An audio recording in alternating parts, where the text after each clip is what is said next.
श्री स्वामी समर्थ. जय जय स्वामी समर्थ. नमस्कार मंडळी, मी मोनिका आणि आपण पाहतायत महाराष्ट्रीयन वारसा.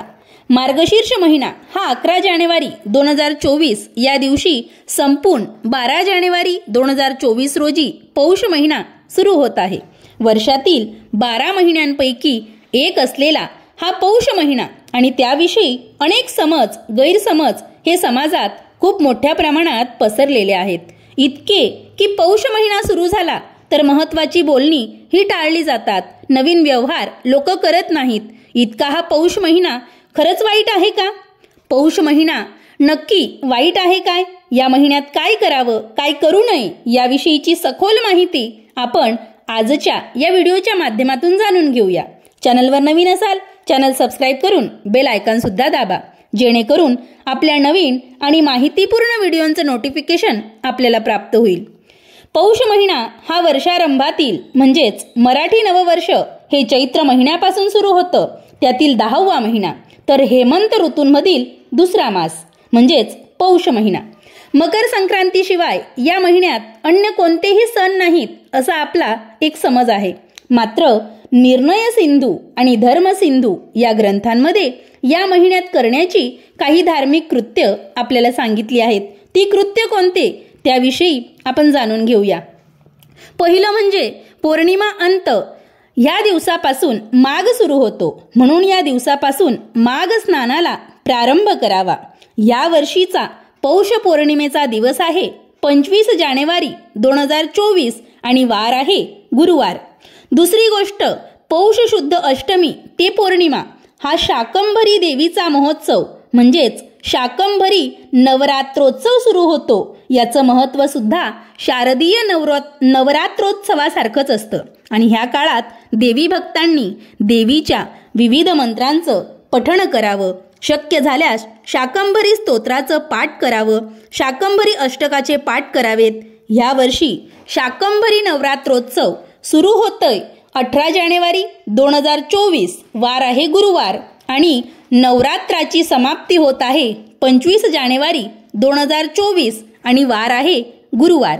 या नवरात्रीमध्ये दुर्गा स्तोत्र, श्री सूक्त, महालक्ष्मी अष्टकम हे मंत्रपाठ आपण अवश्य करावेत. शक्य झाल्यास देवी सप्तशतीचं पारायण या नवरात्रीत आवर्जून करावं. देवीचा नवार्णव मंत्र ओम ऐं ह्रीं क्लीं चामुंडाय विच्चे ह्या मंत्राचं पठण करावं. आता तिसरी गोष्ट, पौष शुद्ध अष्टमीला जर बुधवार असेल तर शिवप्रित्यर्थ स्नान, जप, होम, तर्पण आणि ब्राह्मण भोजन असं केलं जातं असं शास्त्र सांगतं. परंतु ह्या वर्षी हा योग आलेला नाही, कारण पौष शुद्ध अष्टमीला ह्या वेळेला गुरुवार आलेला आहे. चौथी गोष्ट, शिव उपासकांनी शिवलिंगावर या महिन्यामध्ये तुपाचा अभिषेक करावा आणि शिवापुढे दीपाराधन करावं म्हणजेच दीप प्रज्वलन करावं. रुद्रपाठ करावेत. हे अत्यंत पुण्यकारक मानलं जातं.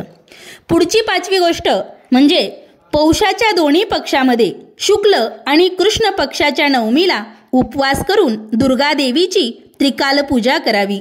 शक्य झाल्यास दुर्गा स्तोत्राचा पाठ या दिवशी 3 वेळा पठण करावा आणि 8 कुमारिकांना भोजन घालावं.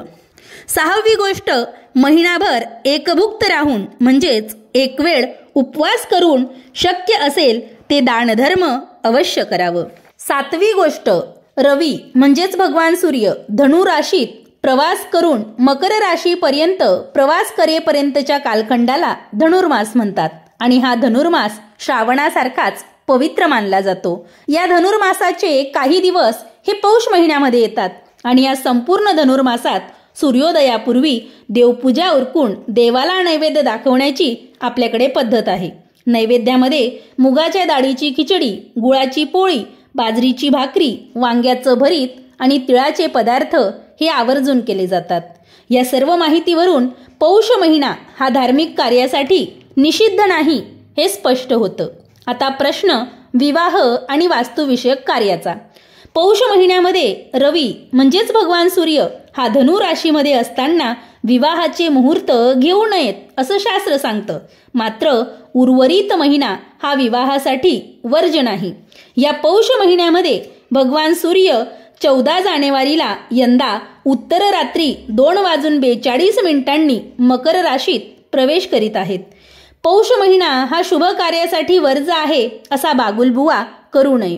कारण श्री खंडोबा आणि आई म्हाळसादेवी यांचा विवाह हा पौष महिन्यात शुक्ल त्रयोदशीला मृग नक्षत्र असताना गोरज मुहूर्तावर सातारा जवळच्या पाल या ठिकाणी झाला होता. त्यामुळे जनसामान्यांना या महिन्यात विवाह करण्यास हरकत नसावी.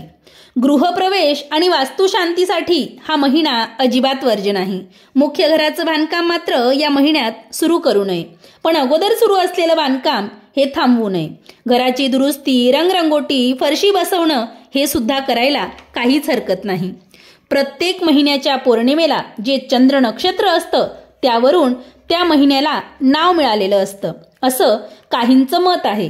जसं चित्रावरून चैत्र, विशाखावरून वैशाख, तसंच पौष महिन्याला पुष्य नक्षत्रावरून पौष हे नाव मिळालं.